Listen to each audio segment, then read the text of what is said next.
Ilham Maulani Channel kembali berbagi dengan Anda. Semoga Anda terinspirasi dan tercerahkan.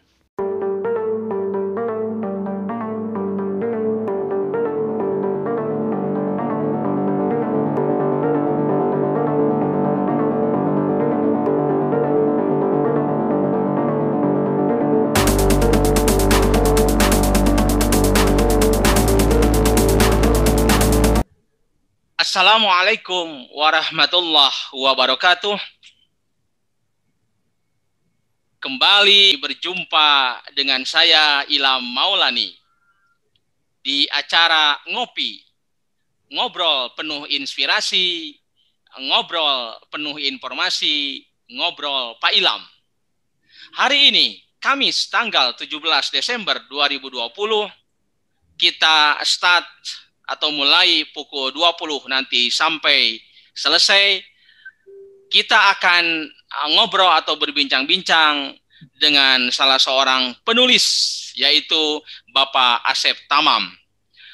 Tema atau topik yang kita angkat pada malam hari ini adalah harmoni negeriku.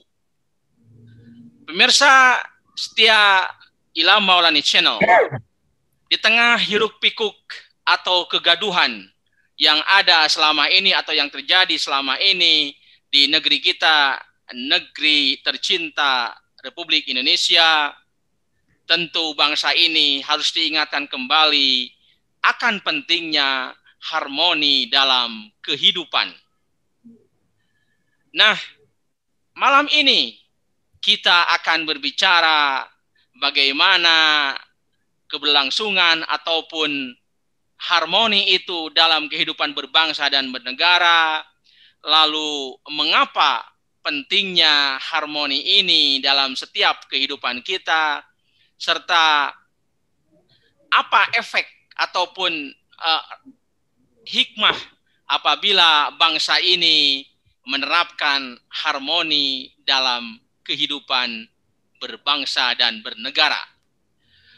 Baik, sekali lagi saya akan berbincang-bincang malam ini dengan Bapak Asep Majidi Tamam atau Asep M. Tamam, dalam Facebook terkenal dengan nama Ahyan Hairu. Apa kabar Pak Asep Tamam? Ya, alhamdulillah sehat Pak Ilham. Hari ini banyak kegiatan dan harus memulai dengan positif dan akhir malam juga harus positif. Harus positif, alhamdulillah Pak Asep ya. Memang pada saat ini Pak Asep, kata sehat ini merupakan sesuatu yang mahal. Sebab di tengah pandemi COVID-19, ungkapan sehat ini betul-betul menggambarkan betapa kita termotivasi untuk terus sehat dan sehat begitu. Baiklah. Ya. Pak Asep Tamam, di pengantar saya telah menjelaskan tadi tentang harmoni kehidupan atau tema pada malam ini tentang harmoni negeriku. Pak Asep Tamam ini saya melihat Pak Asep Tamam ini pernah menulis buku yang berjudul Harmoni Negeriku. Ini buku yang keberapa Pak Asep Tamam? Ini buku pada paket paket buku kedua ya. Jadi paket buku pertama bulan Desember itu 6 buku. Kemudian 6 buku. Desember 2019 ya. Oh, Desember 2019. Kemudian bulan Juli 2020 itu 7 buku. Dan ini termasuk buku ke-9 atau ke-10. Ke-10 yang saya tahu itu ke-10 karena yang sebelumnya ada buku Bahasa Mengajarkan Kehidupan 2 atau Bahasa Mengajarkan Universalitas Cinta 2. Jadi ini ke-10, buku ke-10. Ke-10 ya. Penerbitnya dari mana Pak Asep ini? Ini penerbitnya dari Bandung. Dari penerbit buku-buku Pak Ilham juga itu. Oh iya. Oh dari Lekas ya, Lekas Bandung ya. Iya. Kalau melihat dari cover bukunya ini harmoni negeriku, kemudian paduan warna merah putih ini sesuai dengan bendera negara kita ya. Pak Asep Tamam, apa yang melatar belakangi Pak Asep Tamam menyusun buku yang berjudul Harmoni Negeriku ini, Pak? Ya, ada faktor internal, ada faktor eksternal ya. Ya, ya. Jadi faktor internalnya itu adalah memang ini gambaran diri saya yang ingin harmoni, walaupun bahkan dalam menghadapi perbedaan. Jadi saya tetap dan akan terus memilih bahasa cinta ketika berbeda. Dan kalaupun misalkan kita berbeda Pak Ilham ya, saya NU, Pak Ilham Muhammadiyah, tapi kayaknya harmoni kita alhamdulillah insya Allah sampai di akhirat Pak Ilham. Sampai di akhirat ya. Amin. Amin ya. Ya jadi secara internal saya memang punya pilihan organisasi, pilihan apapun lah gitu. Tetapi saya punya konsep, punya prinsip saya bersahabat dengan siapapun. Ya, dan ini kemudian bukan sekedar slogan ya, Pak Ilham. Dulu saya mengajar di satu lembaga pendidikan terkenal di Tasik. Mengisi kajian di sebuah komunitas di mana di komunitas itu ada Muhammadiyahnya, NU-nya, Persisnya dan lain-lain, dan ternyata alhamdulillah telah mencipta harmoni di antara para jamaahnya. Tentu yang paling real ya dari saya dengan Pak Ilham itu adanya Forum Alam ya, komunitas Alam. Komunitas Alam Institut ya. Alam Institut ya. Alam Institut. Yang di dalamnya kan tahu ya ada semua organisasi keislaman di Indonesia, di Tasikmalaya itu di alam ini hidup dengan harmonis, romantis bahkan. Jadi bahkan mungkin di tahun 2017 saya membina juga ya Forum Cibuta Basi. Cinta buku, cinta baca, dan diskusi yang itu di dalamnya ada semua unsur, bahkan kalau kemahasiswaan mungkin ada HMI, PMII, IMM, KAMI, FMI, dan lain-lain. Kemudian juga di organisasi Ormas Islam, ada NU, Muhammadiyah, Persis, PUI, dan lain-lain ada di sana. Dan ternyata dalam beberapa tahun kehadiran Cibuta Basi itu tidak ada sama sekali konflik. Ya, tentu nanti itu akan menjadi bahan yang memperkaya hasanah dari buku ini ya. Itu yang internal ya, Pak Ilham. Jadi, yang internal. Saya dulu diajar di sebuah pesantren yang mengajarkan moderasi. Di pesantren Darussalam itu mengajarkan Muslim yang moderat, Mu'min yang demokrat, dan Muhsin yang diplomat. Nah, jadi mungkin di antara alumni dari pesantren itu saya komitmen untuk tetap memegang itu. Itu di antara faktor internal yang melatari hadirnya buku ini. Kemudian kalau faktor eksternal, ya tentu kita melihat ya bahwa media sosial hari ini begitu gaduh, begitu riuh, begitu ramai dengan dialektika publik yang sesekali irisannya ke politik, sesekali ke semuanya berawal dari perbedaan pilihan kita yang dalam pemahaman saya itu yang disampaikan, dituangkan dalam buku ini adalah sebetulnya semuanya berbasis kepada rasa cinta. Jadi di sana ada dua kelompok ya Pak Ilham. Ada orang Islam yang sangat cinta Indonesianya. Itu di satu sisi ya. Di sisi yang lain ada orang Indonesia yang sangat cinta Islamnya. Ya, entah Pak Ilham di mana, saya di mana, nggak usah tahu ya. Jadi ternyata yang seharusnya dari cinta menghasilkan cinta, nyatanya memang kita masih dan akan terus sepertinya berkutat pada dialektika yang apa ya, yang aromanya agak-agak negatif ya, di mana kita saling membuli, saling menghabisi, saling menjahili, saling Ya, ya. mencari-cari kesalahan dan lain-lain. Tetapi ya tentu hal-hal yang seperti ini bagi saya itu realita yang harus dihargai ya gitu. Ya itu jadi secara eksternal itu mungkin yang melatari kenapa buku ini hadir.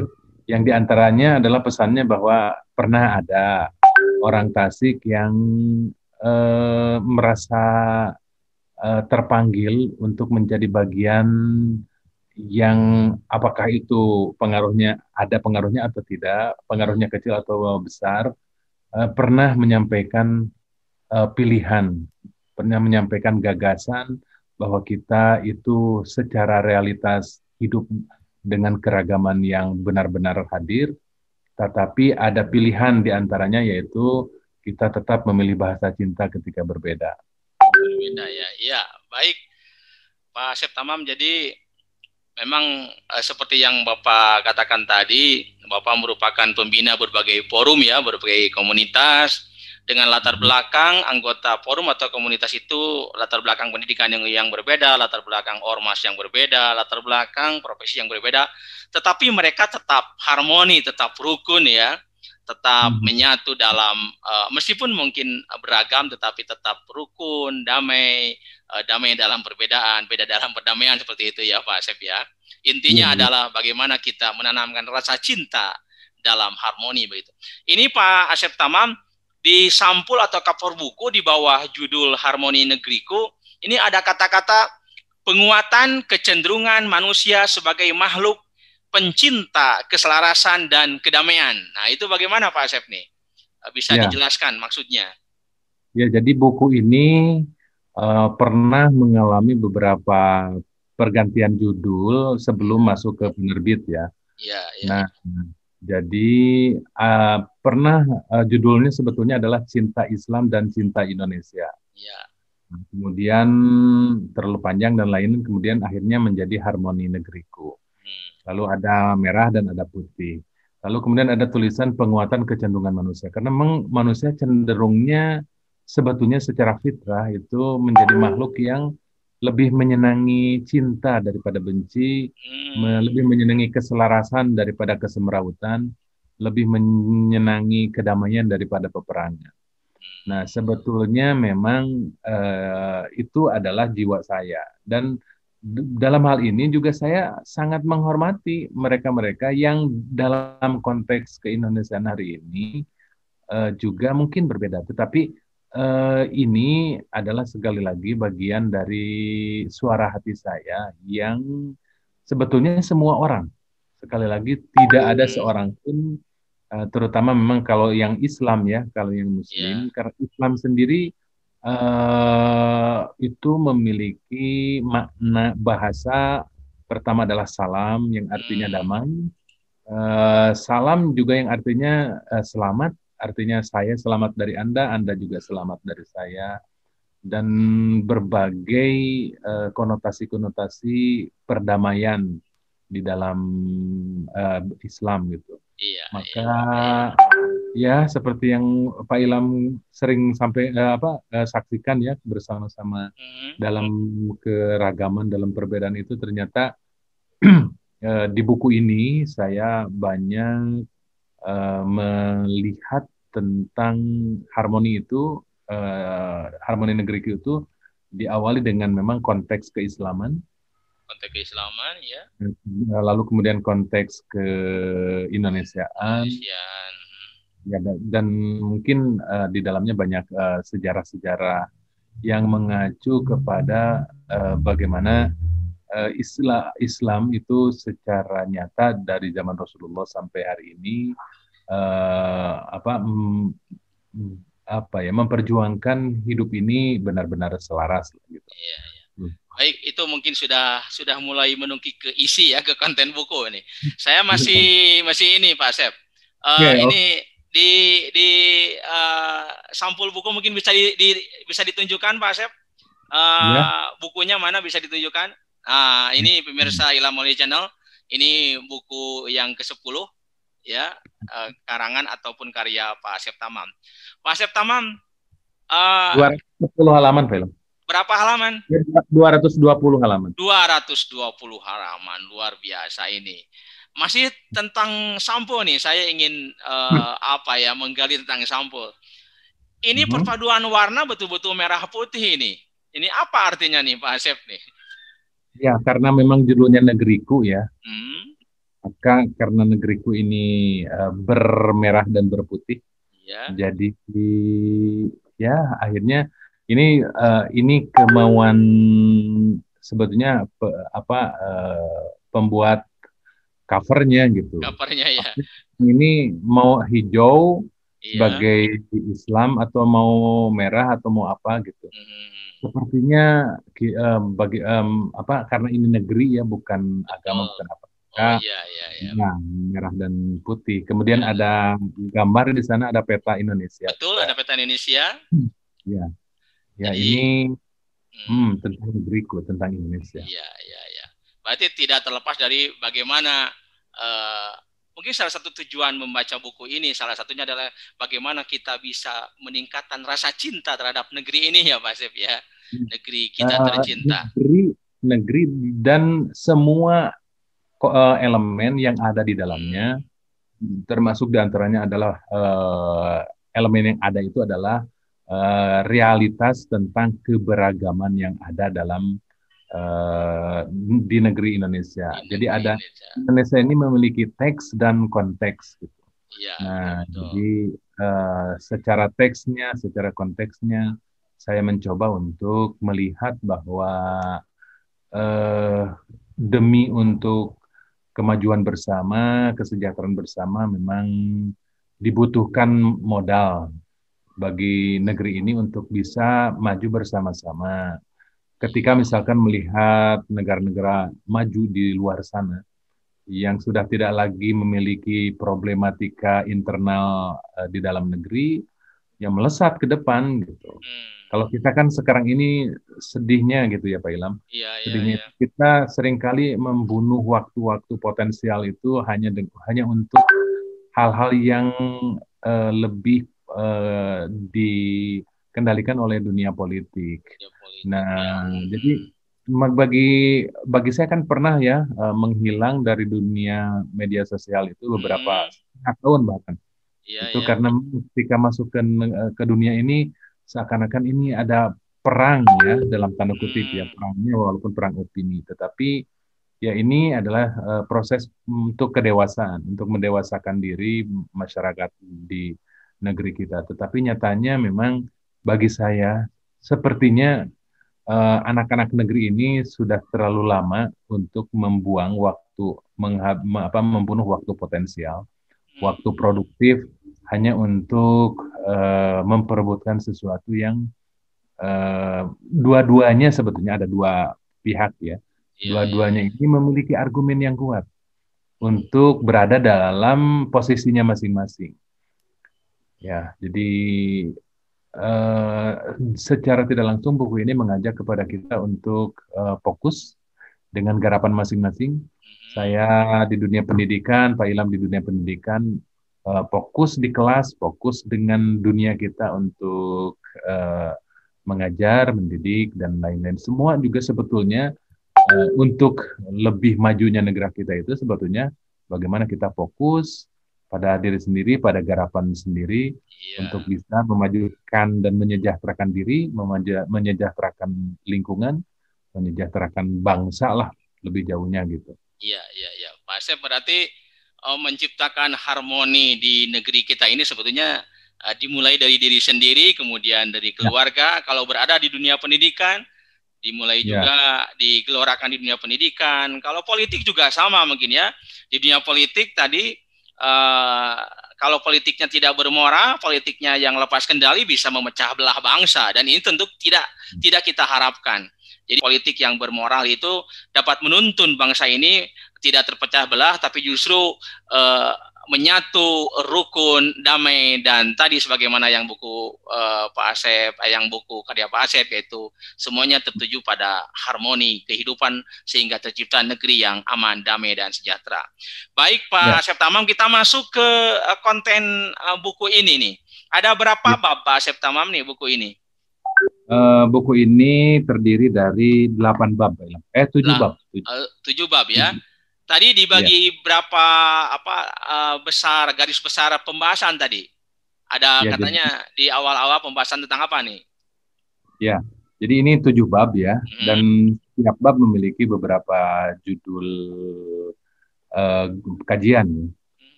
Yang pertama bab pertama itu bagian pertama itu mencipta harmoni di negeri sendiri. Mencipta harmoni di negeri sendiri. Ya.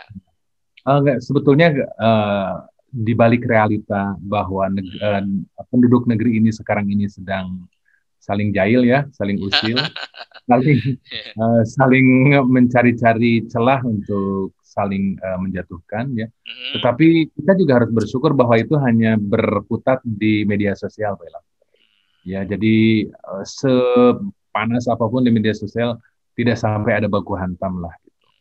Nah, beda dengan di negara-negara lain ya, mungkin yang hanya 2 perbedaan di dalam negeri, tetapi kemudian bisa sampai perang, bisa sampai pertumpahan darah dan lain-lain. Ya, ini hanya permainan anak-anak lah, mungkin ya kalau kita sederhanakan ya, tetapi tentu kalau terlalu disederhanakan itu tidak pas gitu. Tapi kalau boleh disederhanakan, ya seperti anak-anak yang sedang bermain. Iya, yang akhirnya rukun kembali begitu ya. Jadi ya, otak boleh ya. Jadi otak boleh panas, hati tetap dingin ya, Pak Asep. Bab yang kedua terusnya gimana, Pak Asep? Bagian pertama ini ada bagian pertama. Ya, masih bagian pertama silakan. Ada 10 judul, Pak. 10 judul bagian pertama. Yang pertama misalkan tentang cinta Islam dan cinta Indonesia.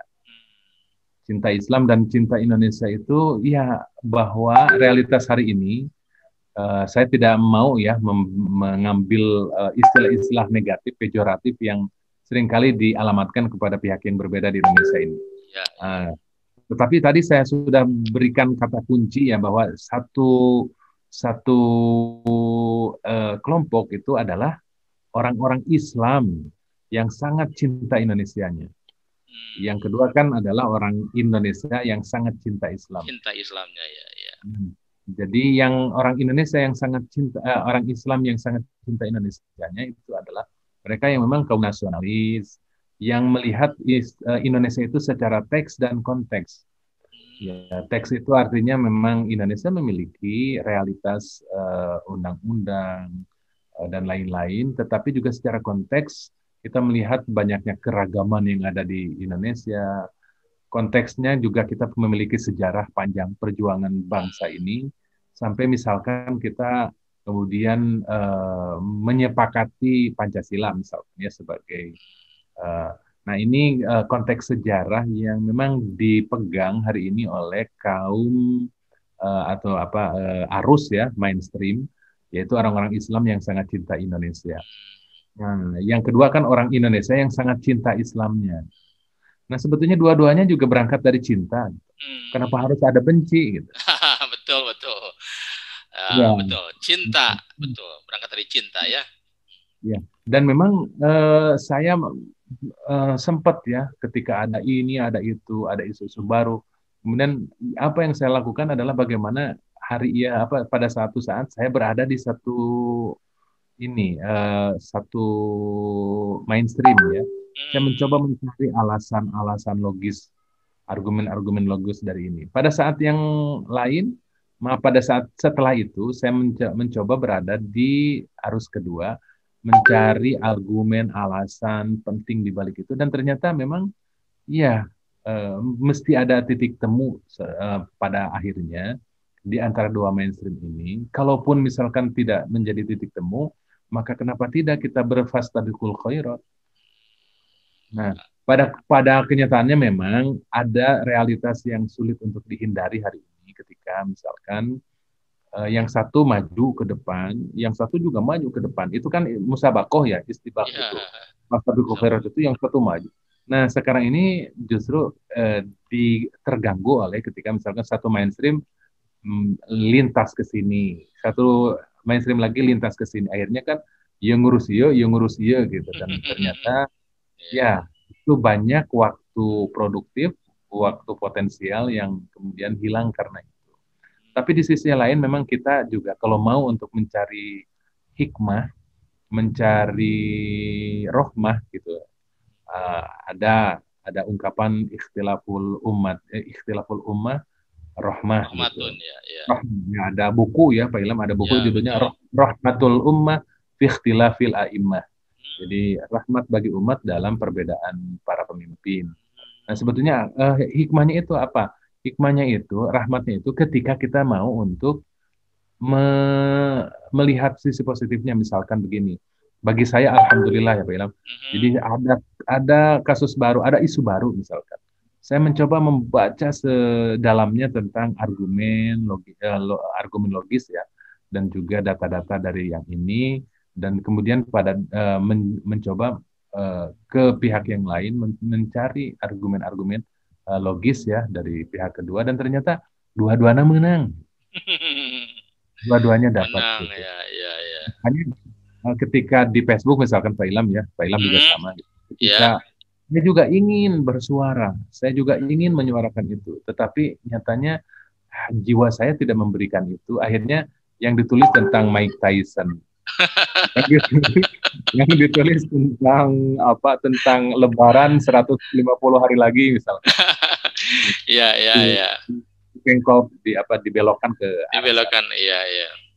Ya, demi untuk ya walaupun hanya beberapa kecil pengaruh dari itu, tetapi ya bisa. Ya kemudian judul yang lain memilih bahasa cinta ketika berbeda. Nah Hmm. ini di dalamnya banyak data tentang bagaimana di kalangan para sahabat itu perbedaan itu tajam. Di Hmm. kalangan para ulama itu perbedaan itu tajam. Di kalangan bangsawan-bangsawan negeri kita yang berbeda itu kan sering ya ada muncul inspirasi-inspirasi misalkan antara Hamka dengan ya, Kiai Wahid Hashim, Hamka dengan siapa dengan Soekarno dan lain-lain lah gitu. Dan itu indah sekali. Dan dalam buku ini saya mencoba mencari sebanyak-banyaknya data tentang bagaimana orang memilih bahasa cinta ketika berbeda. Hmm. Nah, di kalangan sahabat ketika masih ada Nabi itu perbedaan ada, menguat bahkan memanas. Apalagi ketika Rasulullah sudah wafat dan kemudian perbedaan itu terjadi bahkan antara Umar dengan Abu Bakar, Umar bin Khattab dengan Abu Bakar Siddiq radhiyallahu anhu itu juga selalu berbeda. Ketika misalkan Abu Bakar selalu mengatakan maturidu illa khilafi. Kata Abu Bakar kepada Umar, maturidu kamu tidak berharap tidak ingin illa khilafi kecuali beda saja dengan saya. Kahayang nate beda wahai Umar. Tetapi Iya. apa yang terjadi kan ketika mau wafat Abu Bakar itu wasiat kepada kaum muslimin hari itu Hmm. untuk memilih Umar sebagai penggantinya. Kalau misalkan perbedaan itu hanya di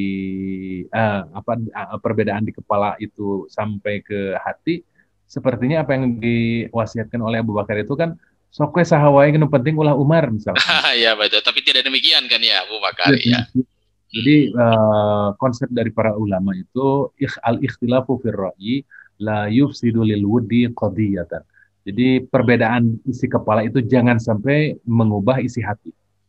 Hmm. Gitu ya. Nah, ya beda itu betul-betul bisa di-manage sebagai sesuatu yang positif. Iya. Nah, kemudian yang ketiga itu saling mencintai karena saling peduli. Nah, memang hari ini kita hilang ya, bukan hilang sih, menipis, semakin menipis rasa kepedulian kita.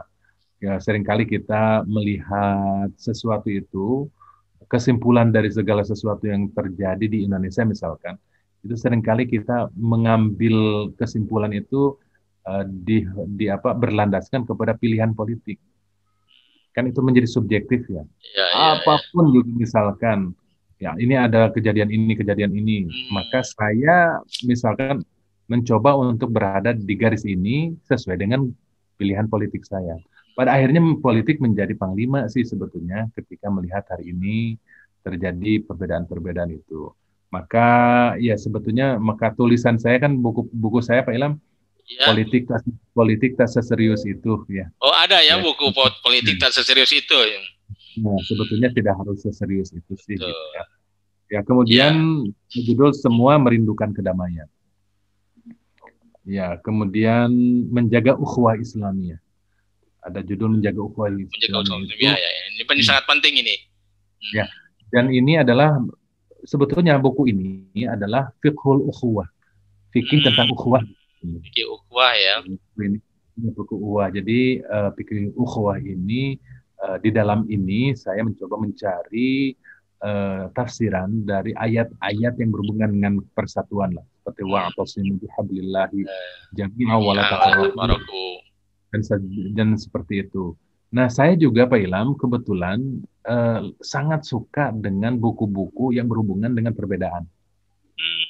Nah, di lemari saya di belakang ini ada buku judulnya bukan Fiqhul Ukhuwah karya Profesor Abdul Halim Mahmud, mantan Rektor Al-Azhar.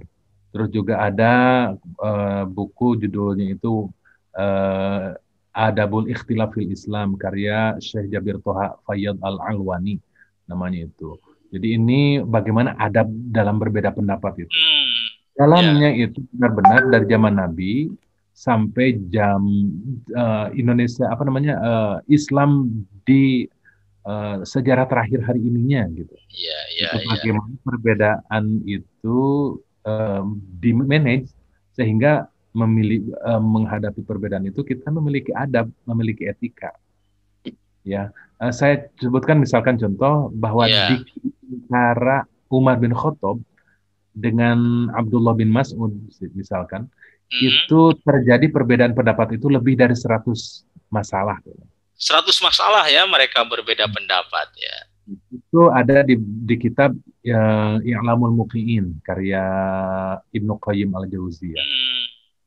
Namun perbedaan itu kemudian dihadapi oleh keduanya itu dengan sangat indah. Misalkan begini, ketika Umar bersama sahabat-sahabatnya, di kejauhan kelihatan Ibnu Mas'ud, itu apa yang dikatakan Umar kepada sahabatnya, lihatlah, tidak ada orang yang lebih pandai dalam masalah satu masalah, misalkan fikih atau tafsir ya, melebihi orang itu.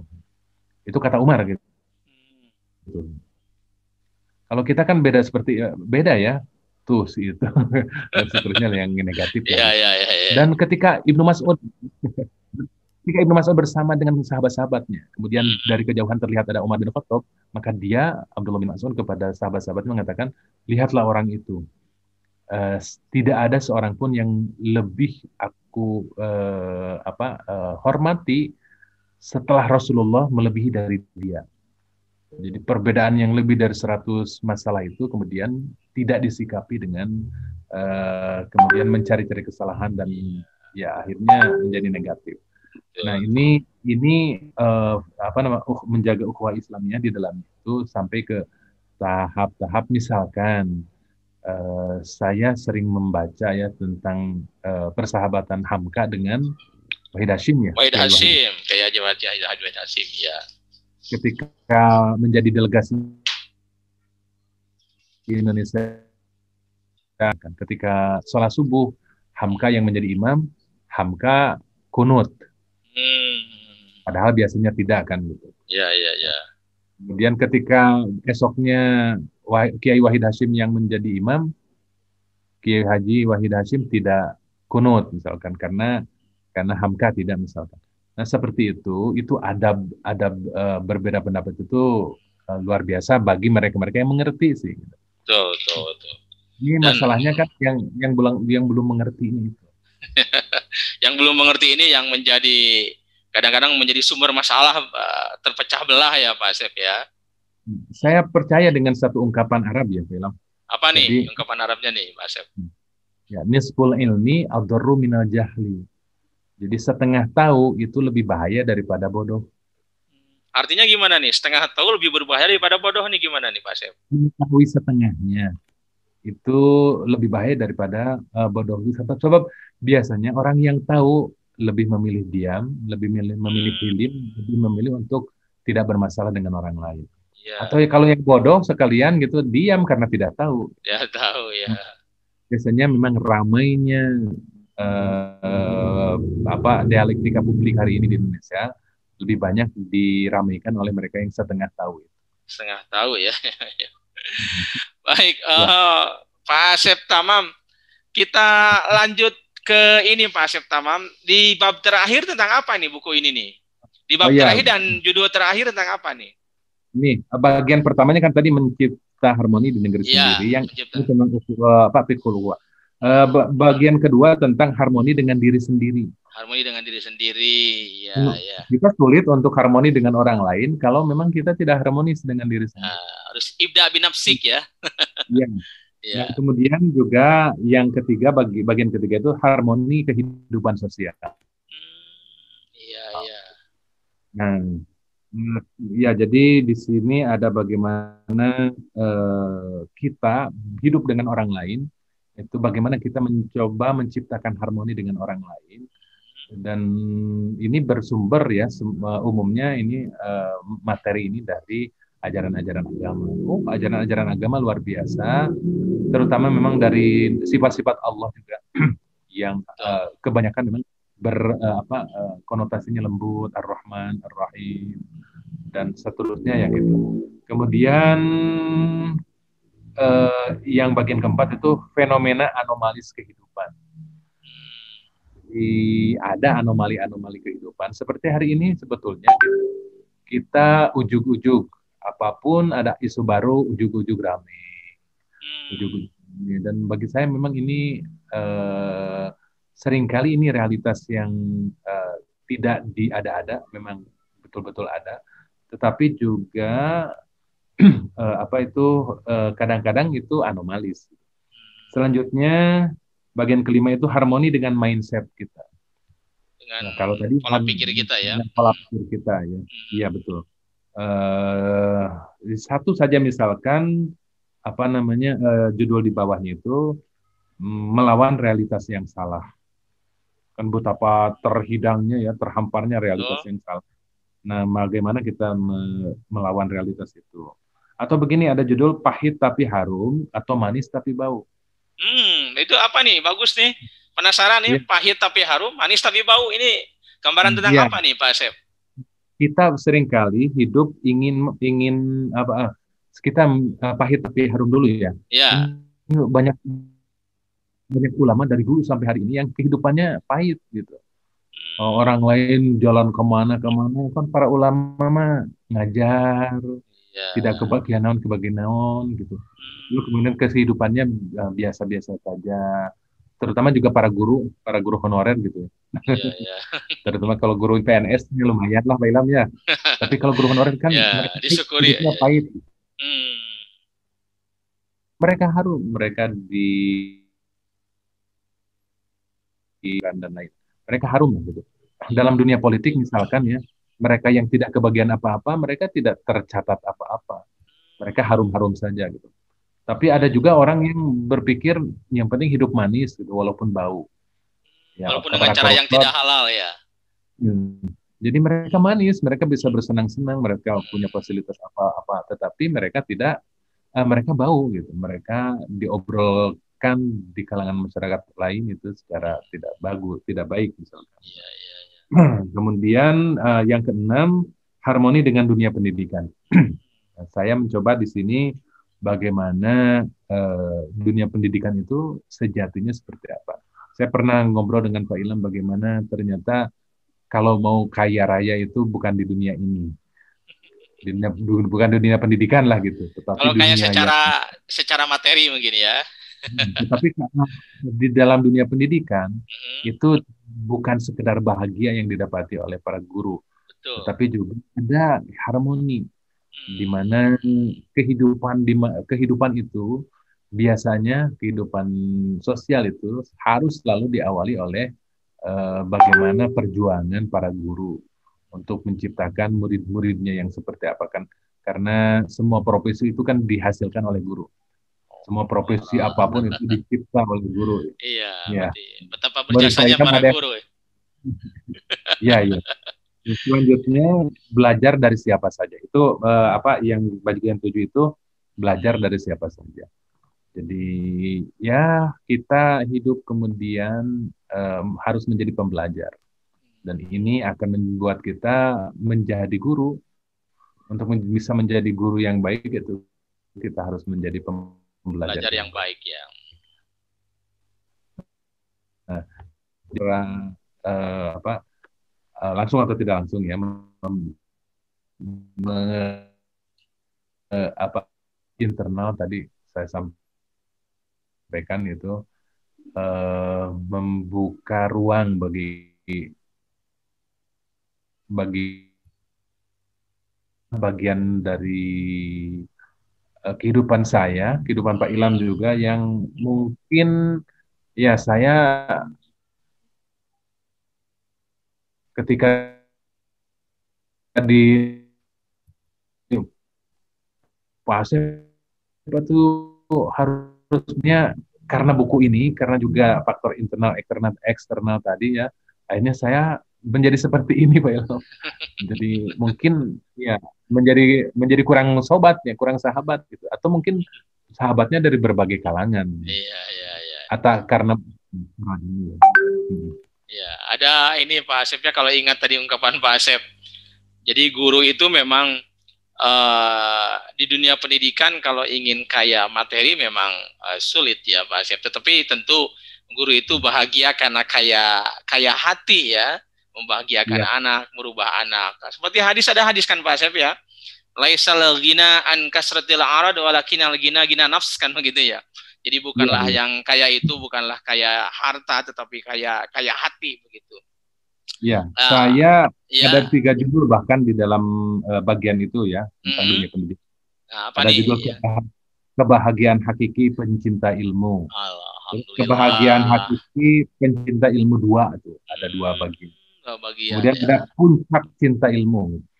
Nah, jadi kalau puncak cinta ilmu saya mencoba untuk menelaah ya kitab-kitab atau apa yang berkenaan dengan bagaimana para ulama zaman dahulu itu melakukan sesuatu yang sepertinya tidak logis, tidak rasional, tetapi itu dilakukan demi kecintaan pada ilmu. Nah, itu dunia yang sebetulnya pahit sih. Ya, Dunia tetapi pahit ya. Ya. itulah yang mungkin membawa para ulama menjadi harum seperti itu. Ya, ya. Meskipun pahit tapi ya ibarat jamu.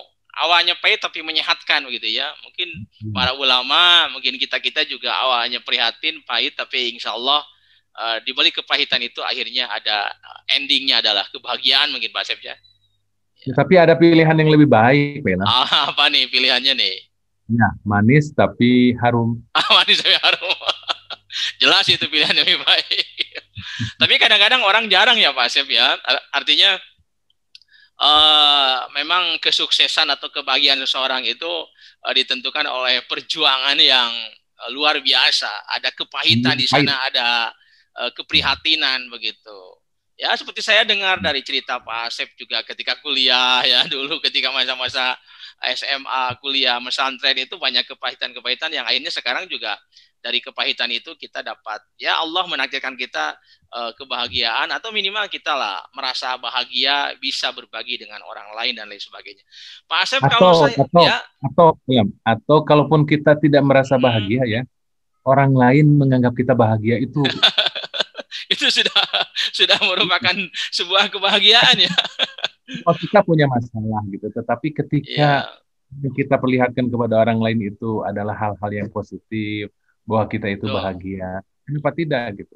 Ya, betul. Ya. Jadi ya minimal lah, kalaupun kita punya masalah, jangan ditampakkan masalah kesemrawutan masalah di kita itu dengan wajah yang membuat orang lain juga ikut sedih. Ya minimal kita biarlah hati sedih tapi wajah bahagia sehingga orang lain menganggap kita bahagia tadi ya Pak Asep.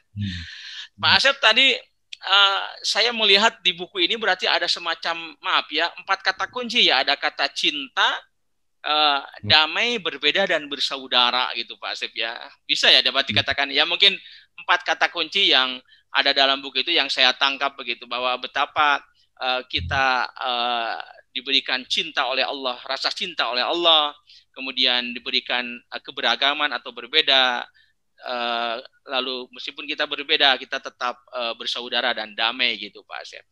Pak Asep, kita saya ya catatan sedikit ya, bagaimana Pak Asep? Ya, bahwa buku ini tidak kemudian menutup menutup pilihan orang-orang misalkan untuk berjuang. Untuk berjuang untuk apa? Demi misalkan yang satu demi tegaknya Islam, yang satu demi ini, demi itu. Tidak, tetapi ini lebih ke bagaimana perbedaan yang ada di kalangan umat Islam khususnya, atau perbedaan di kalangan orang-orang Indonesia pada umumnya gitu. Itu perbedaan itu tidak sampai mengarahkan kepada kita kepada permusuhan, kepada saling benci dan lain. Beda jalan, beda jalur perjuangan tidak jadi masalah. Tetapi yang penting tidak saling menjahili, tidak saling menyakiti. Ya. Seperti dalam Al-Quran surat Al-Hujurat ayat 13 itu ya Pak Asep ya. Yang ya ayuhan nasu inna khalaqnakum min dzakari wa unsa wa ja'alnakum syu'uban wa qabaila lita'arafu. Jadi Allah menciptakan kita berbangsa-bangsa dan bersuku untuk saling mengenal, untuk saling menguatkan, bukan untuk saling menghinakan, bukan untuk saling bermusuhan tadi kata Pak Asep ya. Pak Asep, saya teringat ini sebuah lagu dari Doel Sumbang ini. Ada dulu saya pernah dengar lagu yang isinya itu, yang liriknya itu, cinta itu anugerah maka berbahagialah. Nah, mungkin Pak Asep bisa menafsirkan gimana? Itu tahun 90 atau 89 itu lagu itu. Lagu itu ya. Anugerah maka berbahagialah. Sebab kita sengsara kalau tak punya cinta ya. Jadi memang cinta ini jadi memang cinta ini memang anugerah dari Allah ya Pak. Saya harus kita jaga gitu. Jadi jangan sampai ada rasa benci. Dan kita tempatkan pada posisinya. Ya, cinta itu harus kita tempatkan secara proporsional.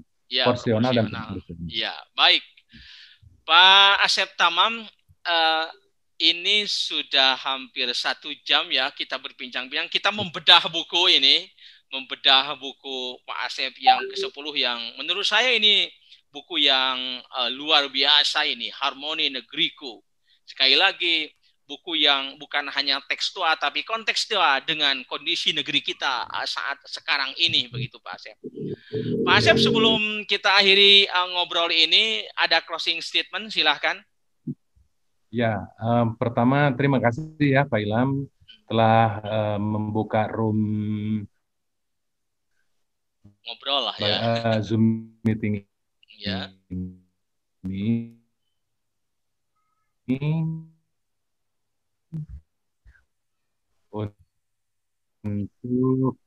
untuk unek-unek yang ada dalam diri saya selama ini. Setidaknya pernah ada orang Tasik lah yang menyampaikan gagasan tentang kehidupan yang harmoni di sini. Tentu di mimbar-mimbar itu para ulama sudah terbiasa untuk menyampaikan itu lewat tulisan, lewat sebuah buku. Ya mudah-mudahan karena buku ini belum sempat di launching, belum sempat disosialisasikan karena pandemi ini. Sebetulnya ada 2 hal ya buku ini. Pertama memang menjadi tidak dipromosikan karena pandemi, tapi juga buku ini menjadi hikmah dari pandemi. Hadirnya itu karena memang pandemi, saya di rumah terus dari mulai Maret sampai Juli, akhirnya Juli ini hadir buku ini. Ini berkah pandemi ya. Meskipun belum bisa disosialisasikan karena pandemi juga.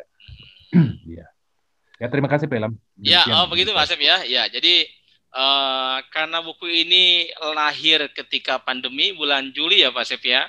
Berarti ternyata di balik musibah itu ada hikmah ya Pak Asep ya.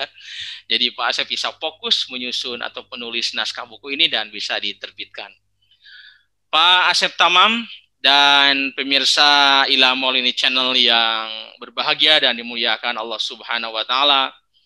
Sekali lagi saya dapat mengatakan bahwa bincang-bincang ini atau ngobrol ini sangat mencerahkan, sangat menginspirasi banyak hal yang berkaitan dengan bagaimana sikap kita sebagai bangsa Indonesia untuk tetap merawat keberagaman, berbeda dalam perdamaian, damai dalam perbedaan, menanamkan rasa cinta dalam diri, bukan rasa benci. Lalu kita tadi dikatakan juga oleh Pak Asep Tamam harus ada kepedulian. Sebagai wujud rasa cinta itu, maka kita peduli pada orang lain. Ala kulli halin, finally akhirnya kita sadari bahwa kita semua adalah bersaudara.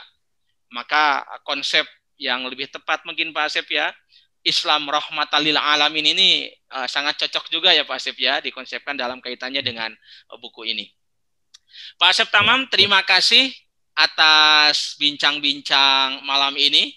Jazakallah khairan katsira. Mudah-mudahan sekali lagi dibalas oleh Allah dengan pahala yang berlipat ganda. Saya yakin bincang-bincang ini sangat bermanfaat bagi kita semua, bagi para penonton Ilham Maulani Channel, dan kita berharap mudah-mudahan meskipun negeri kita diterpa berbagai macam masalah, bangsanya tetap harmoni, harmoni negeriku, harmoni bangsaku, tetap bersatu kita teguh. Harus ingat kita bersatu, kita teguh, bercerai kita runtuh. Lalu walaupun kita berbeda-beda, tetapi tetap satu jua. Negara kita tercinta Indonesia. Demikian, Assalamualaikum warahmatullahi wabarakatuh.